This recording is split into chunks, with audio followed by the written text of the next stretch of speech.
നൂറ്റാണ്ടുകളുടെ കാത്തിരിപ്പിന് വിരാമം. അയോധ്യയിലെ രാമക്ഷേത്രം അതിന്റെ പൂർണ്ണതയിലെത്തി.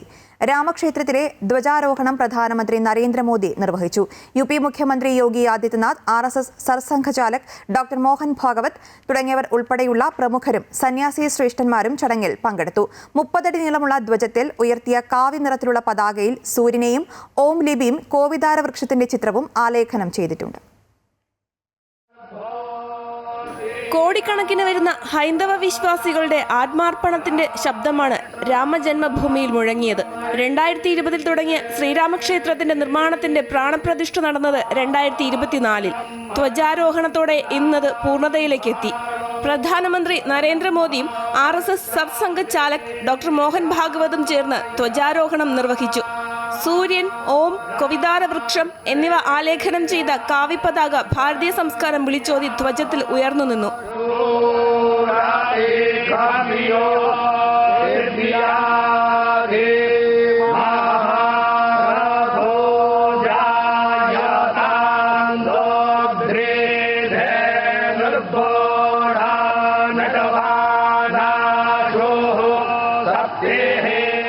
രാജ്യവും ലോകവും രാമമയമായ ദിവസമെന്നും വർഷങ്ങൾ നീണ്ട കാത്തിരിപ്പിന് വിരാമമായെന്നും പ്രധാനമന്ത്രി പറഞ്ഞു.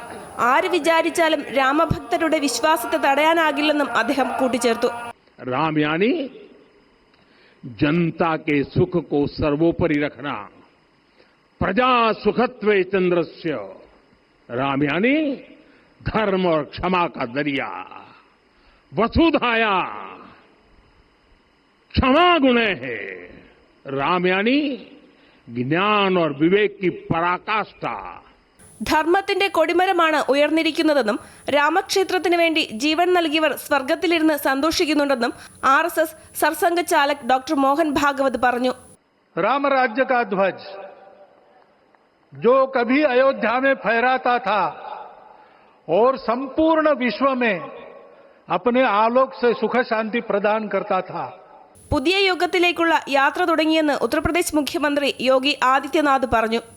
और हर दिशा में राम राज्य की पुनर्स्थापना का दिव्य अनुभूति हो रही है.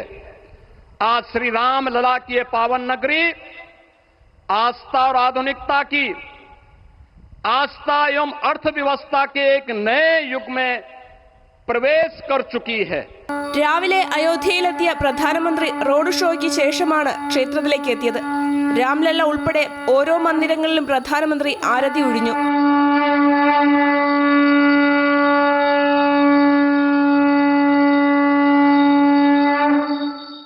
ഉത്തർപ്രദേശ് ഗവർണർ ആനന്ദിബെൻ പട്ടേൽ, കാശി, അയോധ്യ എന്നിവിടങ്ങളിൽ നിന്നുള്ള 108 സന്യാസി വര്യന്മാർ, കലാകായിക സാംസ്കാരിക രംഗത്തെ പ്രമുഖർ എന്നിവർ ചടങ്ങുകളുടെ ഭാഗമായി. ക്ഷേത്രത്തിന്റെ നിർമ്മാണത്തിൽ പങ്കാളികളായ തൊഴിലാളികൾ, ശില്പികൾ, പ്രദേശത്തെ ജനങ്ങൾ എന്നിവരുടെയും പങ്കാളിത്തം ഉറപ്പാക്കിയിരുന്നു. ഇവരുമായി പ്രധാനമന്ത്രി നരേന്ദ്രമോദി സംവദിച്ചു. അമൃത ന്യൂസ്, ന്യൂഡൽഹി.